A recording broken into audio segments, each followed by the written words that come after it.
Halo semua, Assalamualaikum warahmatullahi wabarakatuh. Oh ya, alangkah baiknya sebelum kita memulai, kita terlebih dahulu berdoa kepada Tuhan Yang Maha Esa agar kita selalu diberikan kesehatan dan perlindungan, serta juga kalian semua dapat memahami materi yang akan saya sampaikan kali ini. Oke, berdoa mulai. Berdoa selesai.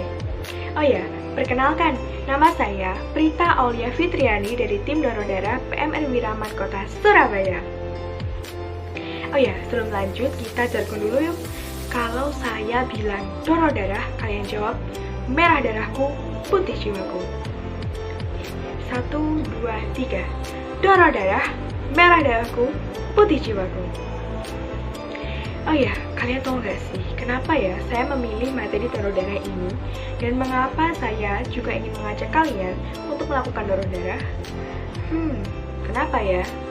Nah, salah satu alasannya adalah karena saat ini jumlah pemakaian darah lebih besar dibandingkan dengan jumlah pendonor darah, sehingga timbullah masalah yang sampai saat ini masih belum dapat diatasi, yaitu kebutuhan darah selalu melebihi persediaan. Nah, berkaitan dengan itu, maka perlunya kesadaran masyarakat, termasuk kita, untuk berperan secara aktif melakukan donor darah untuk memenuhi kebutuhan darah di Indonesia. Kalian nggak perlu khawatir nih kalau darah kalian akan berkurang, karena volume darah dalam tubuh akan dapat terpenuhi kembali. Dengan menyuplai darah kalian akan dapat sekali manfaat yang banyak. Apa saja? Nah, nanti kita bahas ya. Nah, sebelum lanjut ke materi, saya ingin bertanya nih kepada kalian. Kalian pernah gak sih terluka? Mungkin seperti tergores, jatuh, atau lain-lain. Nah, jika kalian pernah terluka, tubuh bagian yang terluka akan mengeluarkan cairan yang berwarna merah atau disebut dengan darah. Nah, apa sih darah itu? Darah atau bahasa latinnya haema adalah cairan yang terdapat pada semua makhluk hidup yang berfungsi mengirimkan zat-zat dan oksigen yang dibutuhkan oleh jaringan tubuh, mengangkut bahan-bahan kimia hasil metabolisme, dan juga sebagai pertahanan tubuh terhadap virus atau bakteri. Ada 4 jenis golongan darah. Yang pertama ada golongan darah A, yang kedua ada golongan darah B, yang ketiga ada golongan darah AB, dan yang keempat ada golongan darah O. Nah, kemudian ada fungsi darah. Fungsi darah itu banyak sekali. Di antaranya adalah yang pertama, mengangkut oksigen dari paru-paru ke seluruh tubuh. Yang kedua, mengangkut karbon dioksida dari sel-sel tubuh ke paru-paru untuk selanjutnya dikeluarkan. Dan yang ketiga adalah mengganti sel-sel yang rusak. Selanjutnya adalah kegiatan donor darah.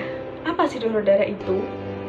Donor darah adalah menyumbangkan darah untuk tujuan transfusi darah. Sedangkan transfusi darah adalah proses pemindahan darah dari seseorang yang sehat dan memenuhi persyaratan kepada orang yang membutuhkan. Nah, darah yang dipindahkan atau ditransfusikan dapat berupa darah lengkap atau komponen darah. Darah lengkap adalah darah yang mengandung seluruh komponen darah.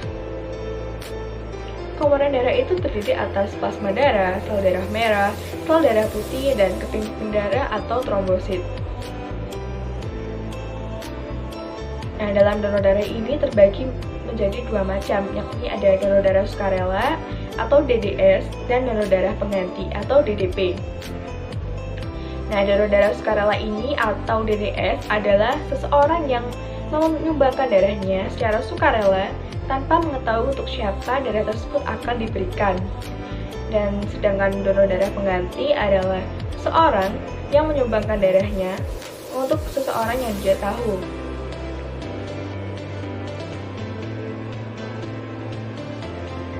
Nah, perlu diingat, darah yang diambil bukan sembarang darah ya. Darah yang diambil harus memenuhi pengujian untuk memastikan bebas dari penyakit penular seperti HIV atau AIDS, hepatitis, dan sifilis. Nah, setelah itu baru darah disimpan untuk menunggu digunakan. Nah, jika kalian ingin mendonorkan darah, ada beberapa syarat nih yang perlu kalian ketahui. Yang pertama adalah laki-laki atau wanita berusia 18-60 tahun. Yang kedua adalah sehat jasmani dan rohani menurut penelitian dokter. Yang ketiga, berat badan minimal 45 kg. Yang keempat adalah kadar hemoglobin minimal 12,5 G/dl. Dan yang kelima ada tekanan darah sistolik 100-180 mmHg dan diastolik 50-100 mmHg.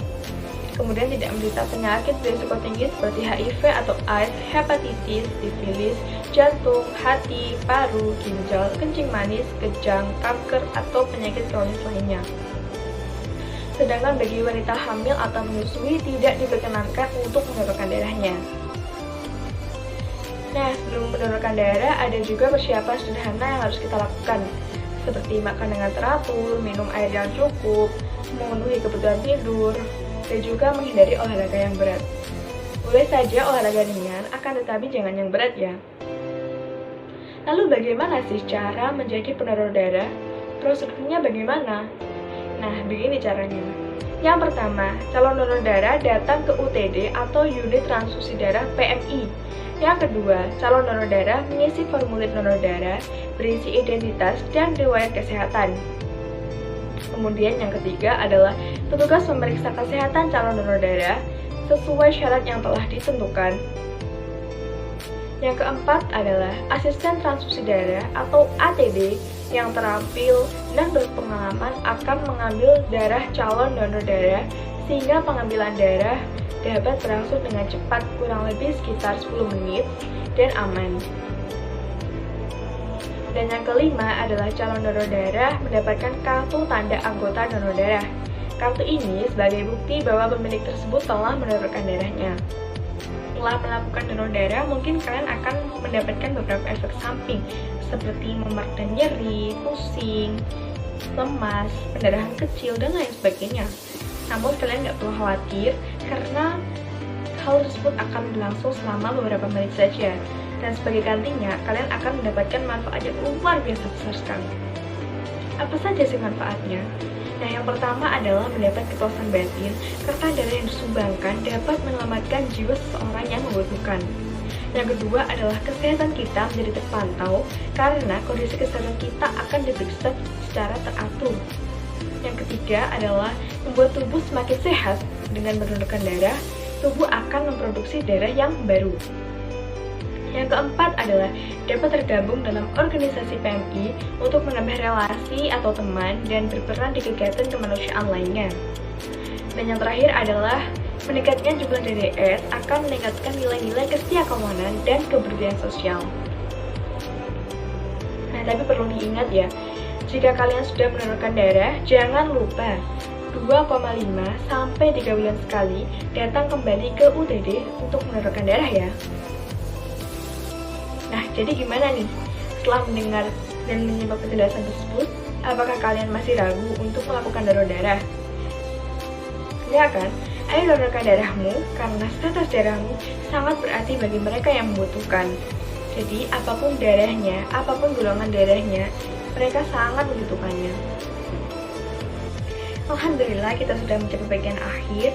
Mungkin cukup sekian dari saya, dan sebelum saya menutup presentasi ini, saya ada lagi real nih untuk kalian. Oke, 1, 2, 3. Merah darahku, putih hatiku, lantas untuk apa aku ragu? Mari mendonorkan darah bersamaku, donor darah berguna bagi mereka. Kita sehat, mereka selamat, berani donor darah itu luar biasa. Donor darah itu mulia untuk selamatkan mereka. Ayo, ayo kita donor darah. Ayo kita ke PMI 3 bulan sekali untuk mendonorkan darah. Mungkin cukup sekian dari saya. Terima kasih atas perhatiannya. Semoga materi yang saya sampaikan dapat manfaat bagi kita semua. Dan bila ada salah kata, saya mohon maaf yang sebesar-besarnya. Wabillahi taufiq wal hidayah, walhidayah. Wassalamualaikum warahmatullahi wabarakatuh.